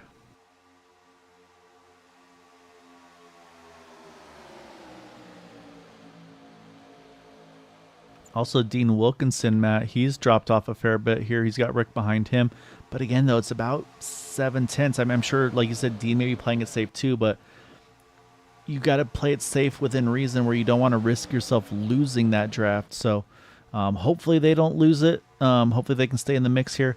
And you can see everybody starting to jockey around a little bit. You see Bud Steele, he's worked his way back up there. Charles Johnson's back from his earlier incident as well. So like I said, I mean, if you can get back on the lead lap, you have a very viable shot to still win this race. Because we're still 12 to go here at the line. Gabe currently leading. Next to him, you've got that 81 of Dustin Logston, and then teammate to Gabe, the 25 Kevin Fries, Charles Johnson there, and then the third row, you've got Ed DeBoer and Bud Steele.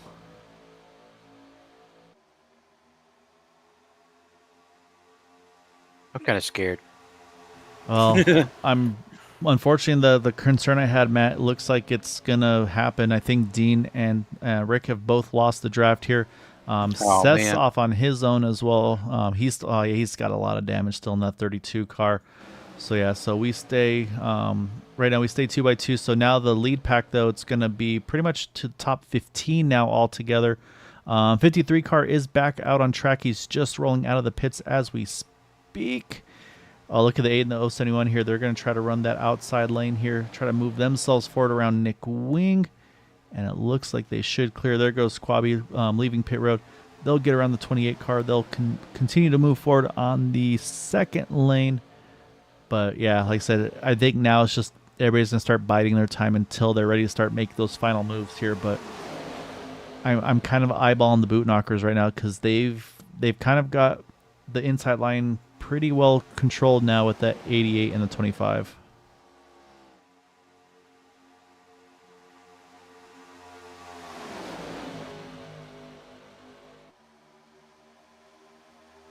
A little stack up on the inside. Everybody's able to react quick enough there.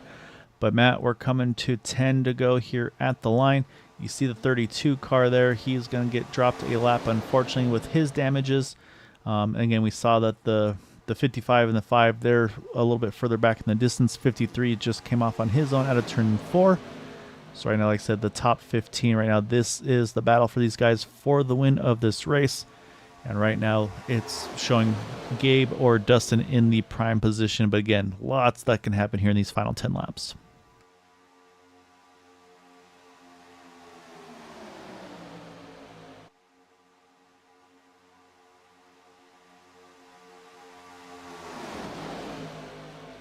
Oh, a little bubble by Charles Johnson, and you see immediately Bud Steele said, yep, I'm going to go ahead and jump into that spot right away. And now, though, I'm looking to see, I mean, look where Bud Steele is. He's in a good spot here. He can try to push that 81 car. But, I mean, look behind him, though. You've got the 071 Eric Laurie. You've got the 8 of Dude Conrad. Those are teammates to the inside line of Gabe Butler, Kevin Fries. So, again, not that they're going to not work with him, but if he makes a move, it's going to be one of those things that it's less in their interest, if you will, to try to kind of go with him versus maybe leaving him out to dry and giving themselves a couple spots. But right now, the Bud Steele, he's going to try to do this his own way here. He's going to try to push Dustin Logston clear, and that's exactly what he's going to do. Dustin's going to clear that 88 car, and so he's going to take the point now in that number 81.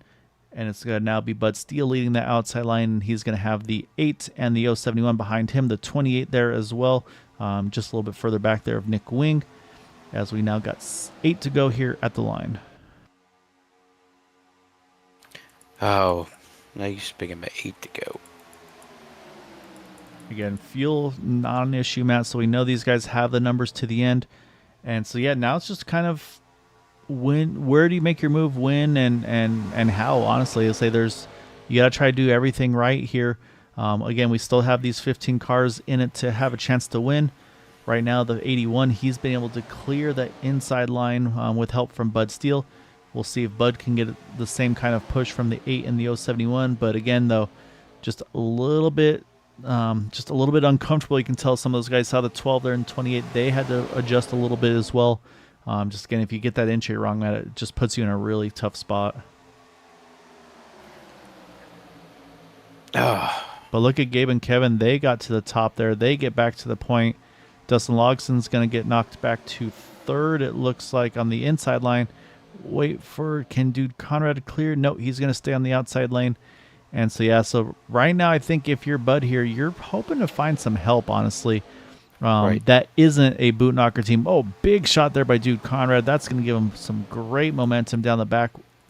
See if it's enough to clear. No, not enough to clear, as Kevin gives Gabe a good shot there entering 3. As a little bit off sequence there. Careful. Good recovery. You can see, dude, he rolled out of it just to make sure that he wasn't going to get into the quarter of Bud. And that's just the respect being given by these guys. So they're being aggressive. They're trying to get it all they can. Look at Patrick here. He's got no help, but he is still surging on his own. I mean, if you see that in front of you, I mean, that to me says, hey, that's a car I want to try to lock onto. As look at Gabe there. He's trying to kind of work a little bit of both lanes there for a second, and also maybe just get that clean entry you talked about, Matt. Give Kevin a nice view entering turn number 1. 6 to go here. We'll have 5 to go at the line. Right now, the 88 and the 6 are the two leading this way to see if they can maybe vie between themselves for the win.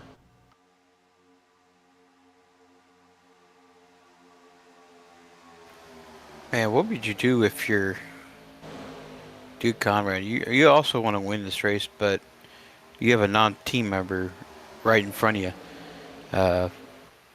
Bud Steele in front. What would you do? I'm going to put you in the driver's seat. What would you do? I mean, I would just push. Honestly, it's one of those things like whoever's in front of me, I'm pushing them because that's the best result I can get regardless. So yeah, I think you do what you can do. But the other thing we haven't mentioned, Matt, is again, these guys have to be careful not to push too hard because there's still that risk. You don't want to overheat these engines. So if they get these things a little bit too warm, I'll say we've seen motors pop before at various tracks. And again, these things are revving pretty high here. So, and yeah, but again, though, I'm watching now, Matt, look at these guys. They are just on top of each other, and any mistake there, almost saw it right there with the 28. I think just about made contact with I believe the 76 or a 411, and that's the concern. Is right now these guys are so bunched up here. 4 to go at the line. This might be one of those things where maybe playing it safe here might be actually the right move to give yourself the best chance at a good finish here. So we'll see. Right now, again, the 6 Bud Steele just a nose ahead. And yeah, I mean, if it's me though, Matt, I'm just pushing whoever's in front of me. There's the teammate stuff, but at the same time, I mean, Bud Steele, Dude Conrad, Gabe, but I mean, these guys have raced with each other for years. I'm sure there's so much respect being given with each other. It's like, hey, man, like these are good dudes, and so yeah, so I don't see any team orders or anything like that, like we've seen like manufacturers orders in Superspeedway stuff. So to me, I mean that doesn't make the racing fun when you see that kind of situation. So, but the problem right now is these guys are getting very aggressive. 54 is side drafting every ounce. He's sit there by himself. He needs help, and I was saying, and Charles Johnson said, he said, "Yeah, let me give you some love here. This is going to be a good combo here, I think, because if Charles can stay tucked up on him, and that's going to be right there, Matt. We just saw it. If you can stay locked onto each other through the turns, that's going to make all the difference out of the turns as well. So." Every time he gets separated, you see Quabi is going to go to the apron, let the leaders on by. Again, just respect being given by these guys. But yeah, this is what Patrick needed. He needed some help here. He's going to have Charles Johnson as his pusher. So we'll see if they can make anything happen here. As, a little bit of a bubble. That's it. Poor John Johnson. Yeah. Got to be the nice guy, and the caution's out. Yeah, Charles Johnson, Eric Laurie. Oh, man. So it was just It was just the apron we talked about. Yep.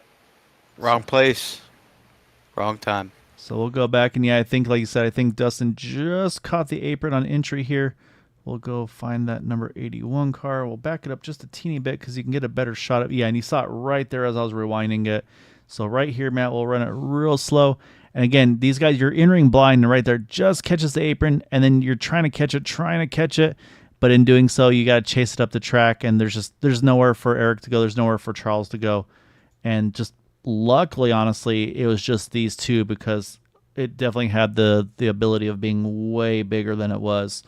So now, though, we'll jump back live because I believe this fella right here, I think, is going to get back on the lead lap. Coming to a green-white checker, get some more damage repairs. Rick and Vi to steal some big spots here at the end of this race here, Matt. So that's why these guys, they keep racing. They don't give up on these things. So let me wait for my timing and scoring to update to be positive on this. And yeah, Rick is the only car one down. So expect to see him get that wave around, get back onto that lead lap. And then now the question mark is, do we see any pit stops? I think unless you have damage, the answer is pretty much going to be no. I think you've got what you've got. And that's exactly what we're seeing up front here. Ed DeBoer, he is on pit road. Maybe fuel, maybe damage. Eric Laurie, obviously we know why there. Seth Gruber's in, Dean Wilkinson, Charles Johnson in with his damage. So now we jump to this fella here, and there he goes right around the field. Get that lap back, get back on the lead lap. And again, winner last week, our points leader entering tonight. So he's going to try to recover as much as he can here. So he's got to try to make as much time as he can, Matt. Get as far ahead as he can, get some damage repairs to that car, and then make sure he gets back rolling quick enough to not lose the draft. So there's a lot happening in a very short amount of time here at this track. So, yeah, if I'm Rick here, you pit. Honestly, what I do, too, is I do bare minimum. Tires off, fuel off if you don't need any, and then just spend as much time as you can getting damages repaired with enough time to make sure you can get back to catch the field. So even if that means leaving, let's say, 30 seconds of damage left, you got to take the gamble here. So he's not going to have a ton of time for damage repairs, but anything he can get is going to be beneficial for him. So big break for Rick here to get back on the lead lap. Like I said, hopefully he can gain a few more spots. And again, I mean, this is going to be green white checkered attempt number 1 here, Matt. So I'm looking at the running order. Gabe Butler's going to be our leader. To his outside is going to be Bud Steele in that 6. Right behind him, teammate Kevin Freeze. Another teammate to Gabe and Kevin, Dude Conroy, will be behind Bud Steele in 4th. Then you got Patrick Gruber there, 5th. Dustin Logson in 6th. And you got Zach Perry, Nick Wing, Tom Dixon, and Jim Brooks will be our top 10. So if you're on the inside, you might get pinned down there. If you're on the outside, you've got some options. You might be able to try to jump the 3rd lane if you can. So, but now we're going to jump to Rick here. He needs to be rolling. There he goes. So you see the 32's going, the 5's going, the 9 of Charles Johnson's going. And so we're 1 to green here. And again, they're going to have to hustle as hard as they can to try to make sure that they catch back up the field. And it sounds silly, but it'll be good that he's going to have some draft here with the 32 car to maybe give himself a better chance. So I really think the way Rick has been patiently waiting. Well, I'm looking at the 54. He's all the way up there. But, man, I'm trying to see who else is back there for him to push. Maybe possibly, where's that 76 car? Zach is 6th right now. He's in a good spot here, or 5th, I should say. Yeah. Or 7th? Yeah, 7th. We haven't really talked too much about Zach. We haven't talked too much about Zach tonight. I say we've talked about his teammates' issues with the connection there of Jason Bogart. However, Jason's right back into this as well. He's just a couple cars back. So, yeah, no, Zach's in a really good spot here in the 76. Jason Bogart's back into this one. I mean, Tom Dixon, obviously, like I said, he had earlier issues. He's back in this top 10. I mean, we saw Jim Brooks on his lid. He's back in the mix here too. So like I said, yeah, these guys have been persistent, and I mean, it could pay off for a few of these guys. I do not think, unfortunately, that Charles, Seth, and Rick are going to catch back up to the field here. But again, though, for Rick, though, this is attempt number 1. So for those not familiar, green white checkered attempt number 1. If we get to the white flag at that point, the race will be official, and then they race it out to the finish. If there's a caution before the white flag comes out, then we have 2 more attempts if needed. So we'll see if we get there or not. They are coming out of turn 4, the 9, the 5, and the 32, as we are back to green. And Matt will do the same thing here. We're going to try to see if we can look off the back and see if we can find those guys behind. But right now, there they are. I think it's going to be too far away this time, unfortunately. But maybe they can do some drafting. But up front, though, now it's going to be just find your friends, find someone you trust that can push you, and expect, like you said earlier, Matt, expect to see some big side drafts, some big pushes, and maybe some 3rd lanes starting to form. I think the first group I'm going to be watching is the 28, the 51, and the 12. I think we'll see them go that 3rd lane as soon as they can. But they got to time it right. Yeah, they had to time it perfect. Who is going to be the first guy to jump up to the 3rd lane? Who's going to do it? First, these guys got to get through 3 and 4. I'm going to watch Patrick Gruber. If he can clear Bud Steele, I think he jumps up middle. Yep, there he goes. Get in front of Bud Steele. This is Patrick's best chance to win this race. He's going to get some help from the 6. White flag is out, so this is an official race. So now these guys just race it back to the finish. Kevin's going to stay committed to Gabe, and I think Bud Steele's going to have to stay committed there to Patrick Gruber to get his best result here, unless they can make a move out of 4. But right now, though, I think Patrick made that move perfectly here. I think he could get the push that he needs to try to win this race. And here comes that third lane. Dustin Loxton going to lead it. Loxton, yep. Now, the problem is Bud Steele. Okay, I was looking to see if the 8 Dude Conrad is not really tucked up between the 6 car and them. So the momentum has really shifted for the bottom. But out of turn number 4, do we need to say his name again? Out of 4, we'll say the fight's going to be for third. It's going to be up front. Gabe Butler gets the win here tonight. And I think it's going to be Zach Perry grabbing the podium spot here tonight. So good job by those guys. Like I said, Patrick made a great move, just didn't quite have the help he needed there at the end. He's going to bring it home in 4th spot. Great finish there at the end as well. Tom Dixon jumps all the way up into that 5th position there in the 411. And then a few drivers there falling. Actually, I think some drivers either maybe had some issues on that last lap. I'm not sure. But as I'm showing Jim Brooks falling all the way back to 15th position. So not sure if maybe just wrong lane, wrong time or not. But yeah, I mean, this is definitely going to shake up the running order. But yeah, no questions up front here. It's going to be that number 88, Gabe Butler, getting the win.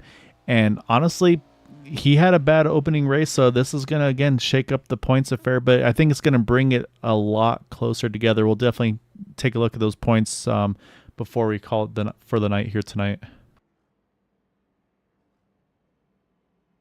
So before we chat with drivers, though, we're going to watch this fella celebrate.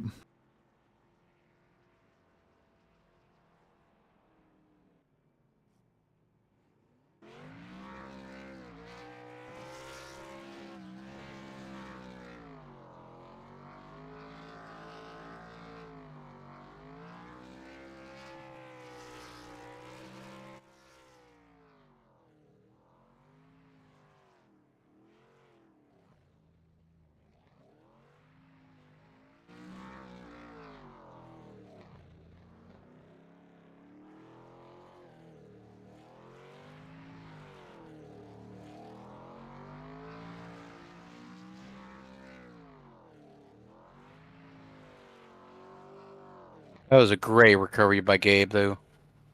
Yeah, no, really good job by that 88 car. Like I said, I mean, he went through a lot too. I mean, we saw the multiple times he's had damage on his car. He had to repair. So I can tell you is after that win, he actually jumps up 6 spots, Matt, back into the points lead. Rick, obviously, with his tough night, he only drops 1. He's only now 4 points out of the lead behind Gabe. Then Dean Wilkinson and Nick Wing, they're tied for that 3rd spot, only 8 points out. So, yeah, a lot of changes there. Jason Bogart gained 3 spots up into 5th. So, yeah, a lot. I say Gabe's working on the reverse burnouts too. He's got a little bit of everything up his sleeve. So, while we watch him celebrate here, we will pull up those final results before we get to those interviews. And it is going to be Gabe Butler over Kevin Freeze over Zach Perry. And then that battle from the outside lane, again, Patrick Gruber there in 4th, Tom Dixon, a great top 5 for him. And then Bud Steele, Jason Bogart, Dustin Logson, Eric Laurie, Nick Wing are top 10. Ed DeBoer, Dude Conrad, Dean Wilkinson, Frank Ranger Jr. there, Jim Brooks. Those are all the drivers that were able to be in that main pack come to the checkered. And then Rick Sanchez, Charles Johnson, unfortunately, just could not catch the drafter on that last restart. And then drivers, unfortunately, with laps down there, Seth Gruber there being 2 down. We mentioned Quabe Brooks with his computer hardware issues to 5 down. And then, unfortunately, early retirements, Mike Rimkus, Peter Hooligan, and Peter DeBorgia. So now, Matt, let's go find some drivers to chat with. And I don't know if we've got to have an interview with this Zach Perry fella yet, but that's going to be a fun one because he's got a little bit of a fan club over on YouTube. So that's always a good one to grab. So we'll pull up Zach here in just a moment. Get everything all queued up. All right, so Matt, we're going to pull in our 3rd place finisher, our highest climber as well, 16 positions gained. And I mean, Matt, you kind of called it there. It's like we didn't talk about Zach a lot tonight there until you were like, hey, he's had a pretty quiet night compared to what the night was tonight with all the craziness. And Zach, I guess the quiet night was the way to go tonight because, I mean, behind the wheel, did it feel as wild and crazy as it was up here in the booth for you?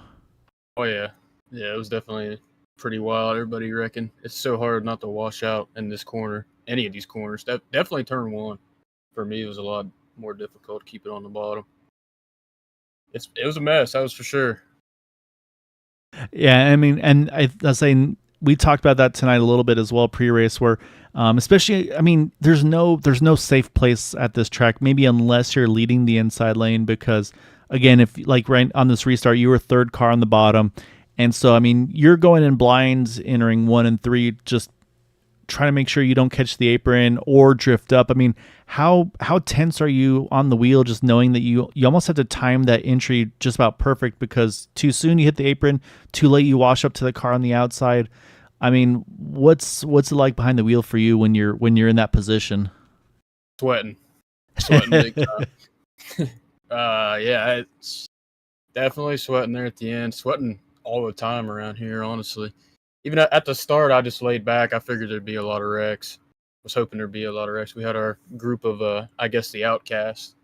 So Robert, Rick, and Jason got a little group put together there, trying to make something happen. But at the end, I think there was only 2 of us left. No, I think Rick might have still been out there, but he was far back. It's hard to compete. Yeah, so sometimes the numbers aren't in your favor, and yeah, unfortunately, like you mentioned, I mean, Robert caught up in some stuff earlier. Then yeah, Rick was still kind of limping that car along as best he could. But yeah, I mean, I'd say a third for you, a 7th for Jason. I mean, still obviously a great result. But yeah, you're right though. I mean, especially a track like this too, when you've got a green white checkered like you've got, it's hard to be able to get organized in that short of a turnaround as well. Unless it just works out perfectly where you guys are like lined up nose to tail kind of a thing. So for you, was it just like, hey, I'm just gonna go where it's gonna get me the best results, and was that the game plan on the restart? Yep, same as I think it was last time we came here. I was either going to wreck or I was going to finish under my own power. So that just got trapped behind them guys. I couldn't go. I was going to try to get to the top there on the last corner. Just got trapped. Couldn't get up there, and I didn't want to cause a big wreck. So I think we've had enough tonight. Kept it clean. Didn't use the fast repair. That was definitely surprising. I think that's the first time I've never had to use one. So. I mean, and like you said, for the way tonight went, I mean, honestly, I think that's probably one of the more impressive things, truthfully, because yeah, I mean, it was obviously wild tonight with everything going on, but yeah, you got a little fan club on YouTube rooting you guys on, so I definitely got to give you the floor for any thanks and shouts for that podium tonight. Yeah, thanks for hosting. It's a great league. Thanks everybody watching. Paige was watching. I think my dad was watching. Jason's dad was watching. We got a little group going on, so appreciate everybody coming out and watching. Good for points, that's for sure. Hopefully make a run at this championship. We'll see.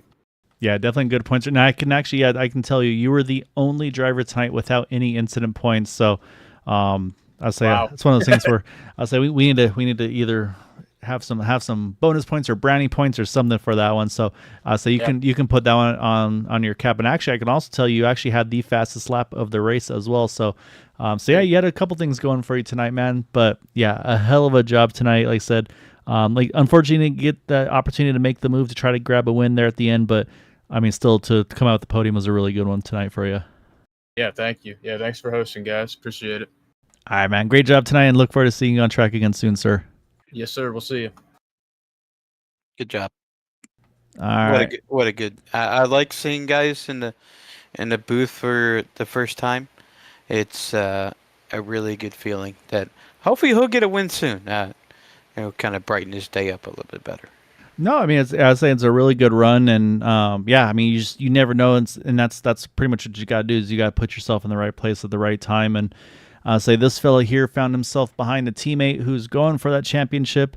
Say he's got some like real life stuff that he does that makes him miss races for some reason, but Kevin, obviously on the driver side, team side of things, probably pretty happy, but it felt like it was a bit of a full moon race tonight. There's just so much going on. I mean, I don't think anybody actually we talked to Zach. He was the only car with a 0X tonight, but it just seemed like there's even just the normal stuff, just like weird little things happening. And I mean, was it for you the Especially same way? compared to the last one. Yeah. So like what we run 2 here, I think, this season already. Yeah, this was the third, number yeah. 3. Yeah. So the other ones were like really clean races. I'm gonna look back at the stats now, but I think even one of them was caution free. That sounds familiar. I don't know. We were talking about it, and yeah, so the first one this season had 5, but then it just I don't know what the heck was going on. Oh no, we didn't go caution free, not at all this season. Anyway, but I don't know. It just felt like the race never got into like the flow of the way we normally would. We didn't have like a green flag cycle. The car also felt a little different. I don't know why. We were also I gotta look back at the weather. Because we were chipping out a little bit there in the third lane. We'd get a run and all of a sudden we would we'd be right on that chip and you'd have to play with the throttle or you just stalled. And that was something we did not experience at all. And yeah, looking at the weather, it is identical compared to the other ones. So I have no idea. But this one, it didn't feel different. Yeah, I mean, it felt way, way different than our previous races here this season. Yeah, so I'm looking at like lap times too, like the fastest laps. So the first race was a 49.84 to a 49.98 on the second race, and then tonight's fast lap is a 49.64. So literally 2 to 3 tenths quicker. So like you said, with the car chipping out, it's like you guys had more pace tonight, just be it due to a build thing or who knows. Yeah. But yeah, I mean, and that was the thing. I mean, there's a lot going on, obviously, for all of you guys. I mean, I know you got caught up at one point, and then you working with Gabe and Dude and Eric at times, and it was I mean, there's just so much going on. I mean, when you get to the end there and you've got you guys lined up 1-3, is there like a sigh of relief? It's like, okay, we're probably in a good spot, or is it just like, okay, what's next? Yeah, I don't think anything felt like 100% comfortable tonight. Obviously I like our chances, but I don't know. It was nice to get lined up there because I know that I know what I can get away with pushing him wise. So that's definitely a plus. But I mean, the whole time I'm just like waiting for something on the outside. You just never know, especially the way things were going tonight. There was one push gone bad that we didn't see it at all the first time around. I don't remember it. There was nothing like I don't know. There's a whole lot, but we don't really know. It's the whole iRacing. You don't know what you get sometimes.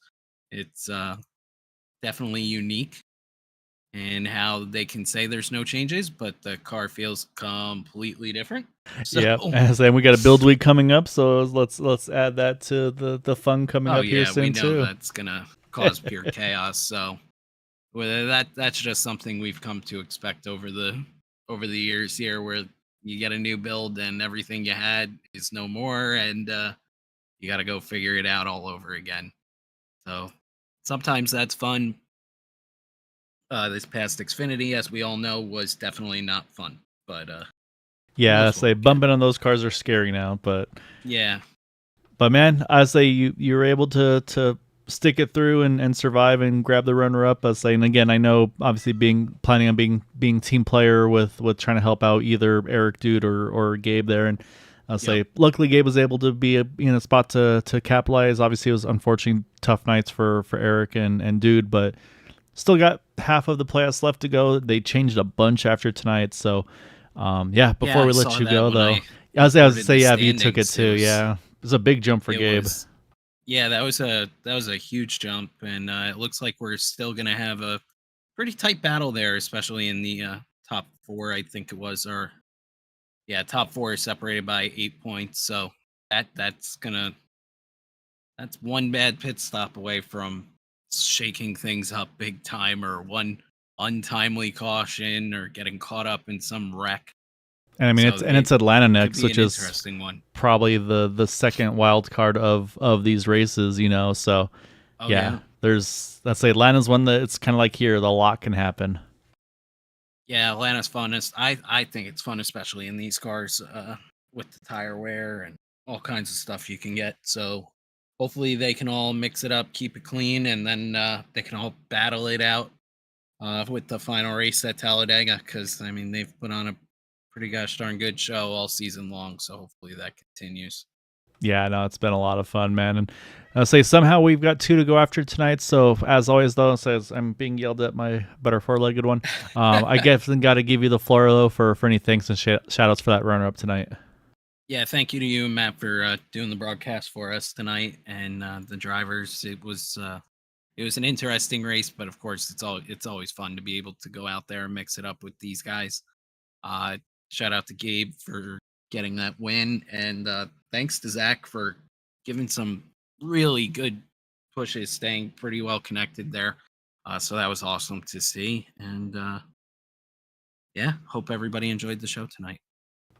Congrats again, Kevin, and make sure you stay classy. Thank you. Good job, Have a bud. good one. All right, that leaves one driver left to chat with, and I mean, did you plan this one, Gabe? It's like, all right, well, we've got the Golf Pub Social sponsorship on the broadcast tonight, so you got to throw the Guinness Golf Pub Social car on track.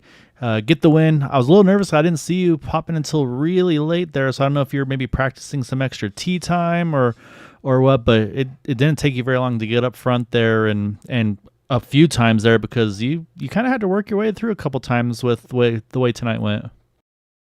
Oh yeah, I mean this place is unpredictable